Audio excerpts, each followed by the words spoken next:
From teen mother to transformation coach, from the projects in Orlando to Florida State University graduate. From victim of domestic violence and a survivor, she is a remarkable life coach, inspirational speaker, facilitator of change, and influential community advocate. She has an extensive background in social services education and mental health, and has a Bachelor of Arts in Criminal Justice from FSU, boo, and a Master's in Business Administration from Webster, and she's getting ready to go on the journey of finishing her doctoral degree in Organizational Leadership and Development.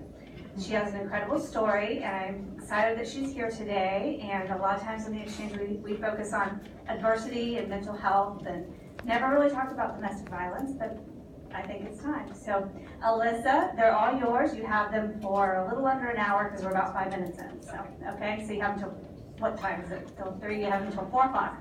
Okay, I'm just going to put this on. Okay, wonderful. I don't have to hold anything. No. Okay, great competition, failure competition. How many are going to enter? Nobody in here? Oh my God, y'all don't have any stories of failure? Or you don't want to tell them? Is that like it? Well, guess how I started? I started from telling my story of failure. And that failure actually catapulted my career into being the coach that I am today. And I used my past experience along with my education to work with individuals to catapult them to another level in their personal and professional lives. How many of us in here, we're all business students, correct? Okay, how many of us in here want to be entrepreneurs? Thinking about it? Okay. So, how many of us know that we can use our past experiences and future experiences? You might not come out the door being an entrepreneur, but you can take your experiences and your education as a toolbox. So this is just something, this degree is just something that you're putting in of knowledge to go in this toolbox so that we can focus on whatever our careers or what of our endeavors are. Being an entrepreneur is not easy. I don't care how much they tell you on social media and people talk about it and say, oh, it's so easy. We're looking on social media. We have these wonderful clips of being on the beach. That is fast forward after you've done your time. It's just like you do your time after a career. If you're working 40, 50, 60 hours, you are going to do that for yourself. Except you don't have just one position. You are the marketer. You are your PR person. You do everything. And at the time, usually when we start, we don't have enough money saved up to hire people, right? Did you all think that you were going to become entrepreneurs and you're going to have people that are going to work on your team for free? Not so much. And so you get experience at different things. So this is the time that you volunteer and that you're doing your different things and to actually gain that experience that you want. Who would have ever told me that I ended up being a coach? No. I actually went to school because I wanted to be a lawyer. And then something came up. I ended up pregnant my junior year, and everybody said, so I guess you're not going to college. No, I'm going. I'm going to make a way. And it kept me focused. I ended up graduating in 3 years. When everybody was out having fun, I was focused because I had to be focused. I had another person that depended on me.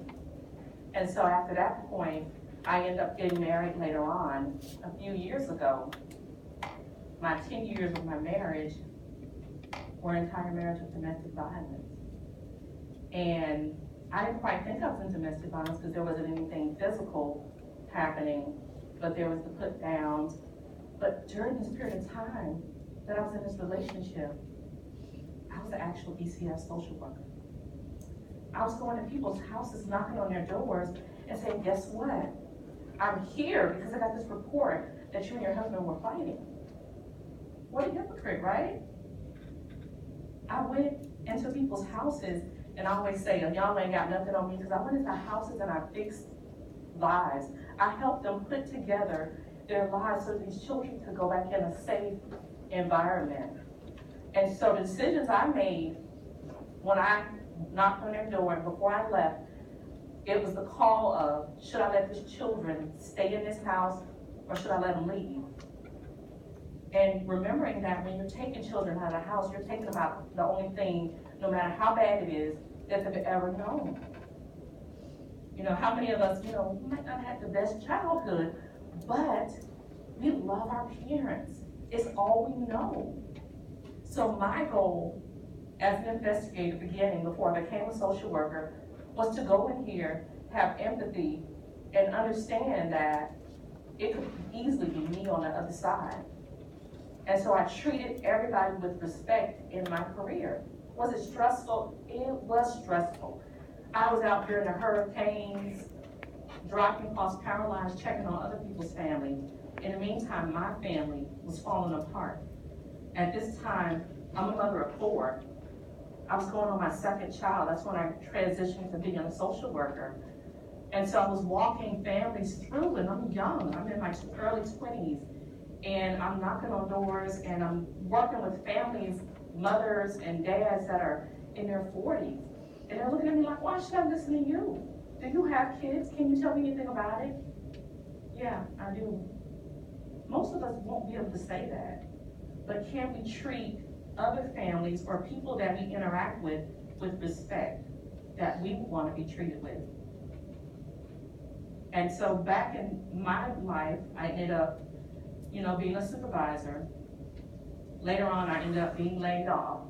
And so I had to really, you know, get it how I get it, which was I ended up being an assistant teacher. It was easy. I didn't go to school for teaching, but I was good at passing tests. So I went and took a test and passed it.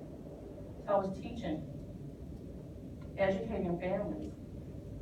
The path that you choose might not always end up being where you plan. And there's some mistakes that you'll make. But as we know, failures are the stepping stones to our future.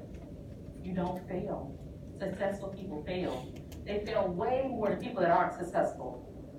The Bill Gates, the Oprahs, they could tell you story after story of their failures, and we're in that competition. I guarantee you, I entered when I was your age, I would won that competition by far. And when you talk about your failures, what I realized was it took away the shame, the guilt, that I was able to forgive myself. I began to touch people who had experienced things like I had experienced, who didn't grow up with a silver spoon in their hand. And it's okay to grow up with a silver spoon. My children are probably, you know, they didn't struggle. They don't know what struggle was. I knew what struggle was. My mom, definitely after I thought I knew what struggling was, my mom was a teen mom, but she didn't graduate from high school. And so I knew from watching her struggle that I had to make it.